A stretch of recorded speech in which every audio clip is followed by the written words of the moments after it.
Hello, well I'm with Paulette Osborne and Sonia Thompson from St Matthew's C.V. Primary School in Birmingham. Can we talk about the kind of work that you've done in your school in relation to all this? Well certainly we're really proud to have built a reciprocal reading community at St Matthew's, and Sonia Thompson, our deputy head teacher, was part of the original Teachers as Reading project, and she's really guided the school through to where we are today. So certainly for me as a head teacher, I feel really proud that in every class we have teachers who read.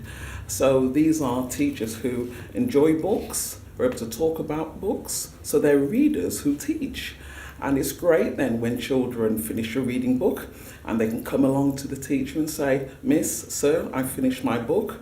The quality of the book talk that can now take place in school really makes a difference. So we're really widening and deepening the repertoire of the children. And you think that's come almost entirely from the fact that your teachers are readers of children's books, so a conversation can take place in which people are informed. Everybody is informed. Is that I really think so. I think it's come from all the work that we've done in terms of supporting pupils, supporting parents, involving parents in making sure that they understand the power of reading and the power of investing in time to read with their children.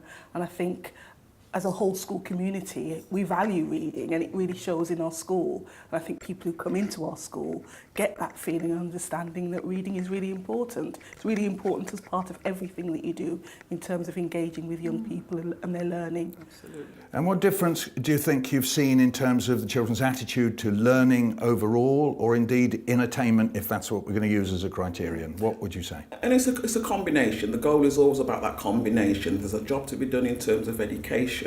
But in terms of the reading for pleasure element, when I think of one of the questions we ask the children in terms of doing our surveys, and about the fact that when school gives out prizes, do you like to receive a book? And the first time round, when we started very early on in the project, it was maybe 8%, whereas now I think it was 83% when we last surveyed. Wow. Children actually, we don't want an Easter egg, can actually have a book instead. Yeah. So And it's something that we always do now. Every kind of competition or anything that we do in school, we always give out books to children, and they really value those books. So yeah, it's really big changes that we've seen. So a message for any teacher watching this, what would you say? What would be your core message that you would pass over to a school or a group of teachers? I just think it's so valuable. It's part of the core work that you need to do as a teacher. Certainly in today's climate, it's about inspiring, it's about developing children, it's about making them independent and ready to go out into the world. This is the teacher's reading. Yes, certainly. It's about the teacher's reading, sharing that, imparting that enthusiasm and the passion for the children as well.